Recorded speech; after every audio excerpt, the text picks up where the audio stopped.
Martin Scorsese once made a film so powerful that the studio boss bragged about destroying it. The year was 2002, and Scorsese had poured his soul into an epic masterpiece. But when the wrong person saw it, they took a knife to his vision. What got cut wasn't just scenes. It was the heart of the story. Scorsese later said he never wanted to make a film that way again. For over 20 years, that original version has stayed hidden. And today we're finally revealing what they tried so hard to bury. Martin Charles Scorsese was born on November 17, 1942 in Flushing, Queens, New York. His parents both worked long hours in the garment district just to survive. His father pressed clothes. His mother stitched fabrics as a seamstress. They lived in a working-class neighborhood and barely made enough to get by.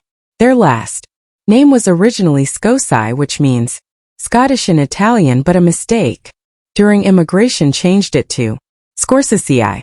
By the time he was just 3 years old, Martin started suffering from severe asthma attacks. His condition was so bad, he couldn't play outside or join in with other kids. He had to sleep in a special medical tent right inside the family's tiny apartment. But instead of feeling sorry for him, his family turned it into something else. His parents and older brother Frank started taking him to movie theaters constantly. He couldn't run around, but he could sit still and watch. And so he watched everything. By the time he was 11, he was drawing full storyboards for films he hadn't even made, like one giant epic called The Eternal City. He studied films like a scientist. One of his favorite movies was The Tales of Hoffman, which he rented over and over again from the local store. Only one other person rented that same film regularly, a young horror director named George A. Romero.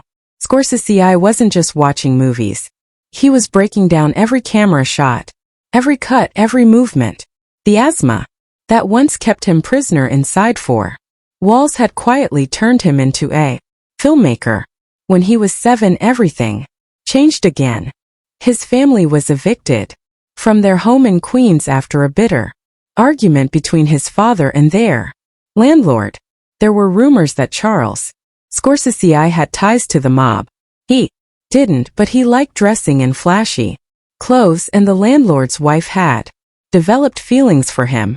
That drama exploded and ended with the family kicked out of their home. With nowhere to go, they moved in with Martin's grandparents in a crowded tenement apartment on Elizabeth Street in the Lower East Side. That's when Martin first saw real street violence and the power the mob had over a neighborhood. He remembered how some people who gave orders didn't wear badges, but you still had to do whatever they said. From his window, he watched things unfold that later became entire scenes in his films. When he was 10, his father took him to see a movie called The Magic Box. It was about the history of cinema. Martin walked out of the theater and said, "That's the first time I understood what movies were, and I haven't been the same since." But pursuing that dream wasn't easy. His family had no money, so Martin took small jobs just to be around theaters. He became an usher. He cleaned up popcorn. He did whatever it took. And while working, he got to watch more films for free. At 12 years old, he was already drawing detailed storyboards and putting his own name in the credits. Directed and produced by Martin, Scorsese was already showing up on paper long before it appeared on the big screen. 14, Martin thought he had a different calling. He enrolled in Cathedral College, a seminary in Manhattan. He honestly believed that becoming a priest was the best way to be saved. But puberty, music, and temptation hit him all at once. He got distracted by girls. He fell in love with rock and roll. His grades dropped. He even snuck girls into the dorms. That got him expelled within a year. He had failed to become a priest. That spiritual rejection shook him deeply. But instead of giving up, he redirected that spiritual energy into something else. He later said that filmmaking became his new way of expressing his beliefs. Themes like guilt, redemption, and inner conflict started showing up in his work.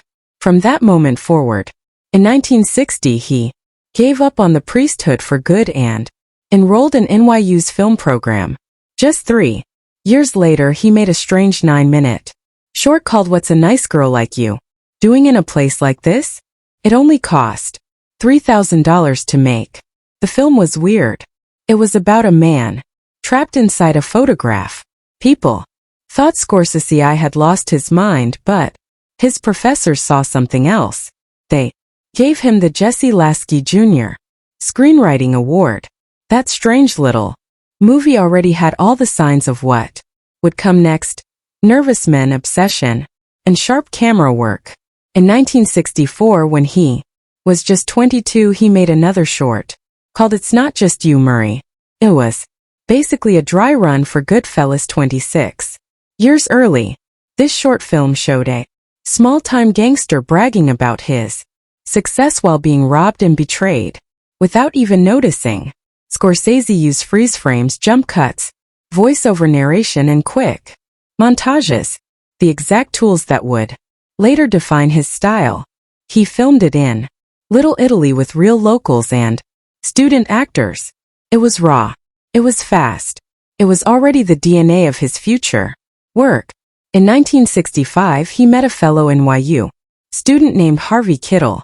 They were both broke and shared a tiny apartment for just $40 a month. Together they started working on Who's That Knocking at My Door? It took 3 years to finish. They had no money. Scorsese's mentor Heg Manoogian believed in him so much he mortgaged his house to raise $75,000 to fund the movie. That film explored guilt, sex, religion, and shame in a way Hollywood wasn't ready for. There's a scene where Kittle's character learns his girlfriend was raped and he rejects her.